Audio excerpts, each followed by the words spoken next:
தினம் தினம் உன்னை பார்க்கையில மனம் விட்டு பேச துடிக்கிறேன். ஒரு கதை தானே நடக்குது, உள்ள கதை உள்ள முழிக்குது. பார்க்க வரும் முன்னே துணிவர் இருக்கும், பக்கம் வந்த பின்னே வெட்கமது தடுக்கும். சிப்பிக்குள்ள முத்தம் போல நெஞ்சுக்குள்ள காதல மூடி மூடி வைப்பதும் ஏனோ.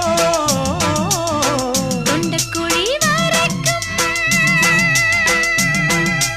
அலையின வார்த்தையும் வந்து வந்து திரும்புது ஏனோ.